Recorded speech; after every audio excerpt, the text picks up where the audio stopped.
क्या सक्के भैन भरा या सक्का बाप सक्की बेटी, यह मसला सुन लो, यह भी शरीयत की कहती है। सक्का भैन भरा आपस में गले मिल सकते हैं कि नहीं मिल सकते? सक्के भैन भरा सक्के माँ प्यो दे या बाप अपनी धी नू गले ला सकता है या नहीं ला सकता? यह मसला सुन लो, बड़ा जरूरी और अहम मसला, शरीयत की कहती। अज के दौर के अंदर जो हुण साडा ये दौर जा रहा है ना, तुहानूं पता है किड्डा बेहयाई का दौर है। मोबाइलों ने लोगों की मत मार छड़ी है, रिश्तियों की पहचान कोई नहीं रही, रिश्तियों का तकद्दुस कोई नहीं रहा भी यह मेरा रिश्ता किस तरह का, यह मेरा रिश्ता किस तरह का। अपना जिहड़ा सक्का भरा है अपनी भैन शरीयत कहती है अगर वो गले लगा सकता है, मना शरीयत नहीं करती, जायज़ है, सलाम भी लै सकता है, जायज़ है। लेकिन उलमा इस दौर के अंदर फरमाते ने कि बेहतर है कि सक्का भरा अपनी भैन को गले ना मिले, अपनी भैन नाल सलाम है। हुण हथ ना सलाम शुरू हो गया, सलाम अलैकुम। पहला तुसी पुराने बजुर्ग वेखो, पुराने लोग वेखो ना, तो लोग छोटियां भैनों को प्यार देंदे सन ना। छोटी भैन मिलन आई तो उन्हें सिर ते हथ रखिया, बाप ने सिर ते हथ रखिया, चाचे ने सिर ते हथ रखिया।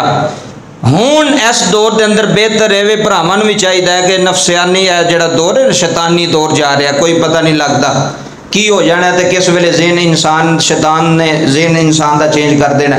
बेहतर है कि तुहाडी बेटी भी है तो बेहतर है वे बाप नूं चाहिए कि उहदे सिर ते हाथ रखे, ठीक है। अदर तवज्जो करो, जदों कोई बंदे कहणगे जनाबे फातिमा तो ज़हरा जदों आउंदियां सन, अदर तवज्जो करो, जदों नबी पाक दे घर बेटी आउंदी सी ते नबी पाक दी बेटी हजूर दा हाथ चुमदी सी ते नबी पाक पिछानी ते बोसा देंदे सन।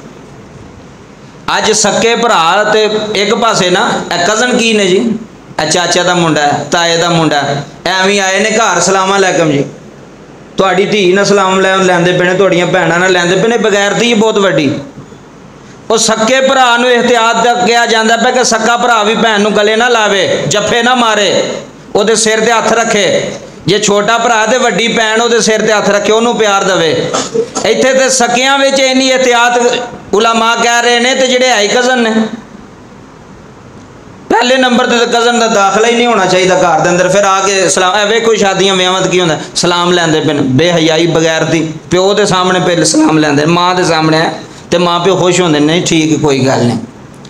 एहतियात करो, सोहरा अपनी नूह नूं गले नहीं ला सकता, शरीयत की कहती है।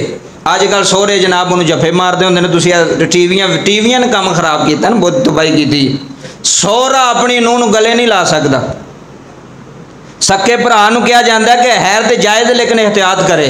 सक्के बाप नूं कहा जाता है तो जायज़ गले लाना, हाथ मिलाना, लेकिन एहतियात करो। एहतियात करोगे तो बेहतर है, एहतियात ना करोगे तो एक दिन पछताओगे। तो फिर जो चाचे का मुंडा है वो कितों आ गया जी, ताए का मुंडा कितों आ गया, मामे का मुंडा कितों आ गया। यह बहुत वड्डा हराम का काम जो है, जोड़ा कज़न एक दूजे नाल धीआं भैणां नाल सलाम लैंदे ने, मना कर दो। तो इस्लाम भी इस चीज़ की इजाजत नहीं देता, सक्के भरा नूं नहीं देता पाया तो तू कितों आ गया भाई। जिन्नी सख्ती करोगे उन्ना तुहाडा घर सही रहेगा, अच्छा रहेगा। इस वास्ते सक्के भाई वास्ते भी गुजारिश है कि वो भैन अपनी ना सलाम ना लवे, जे छोटा हो तो अपनी बाजी को प्यार लवे, जे वड्डा तो अपनी भैन के सिर ते, जिहड़ा मजहब तरीका है, जिहड़ा अल्लाह तरीका अच्छा तरीका है। ऐ नहीं भी गले ला के जफियाँ पे पाओ तो इंज पे करो, ऐ बहुत ज़्यादा फिर बुराई की तरफ लोग चले जाएंगे। बड़ा ज़रूरी और अहम मसला जी। अगला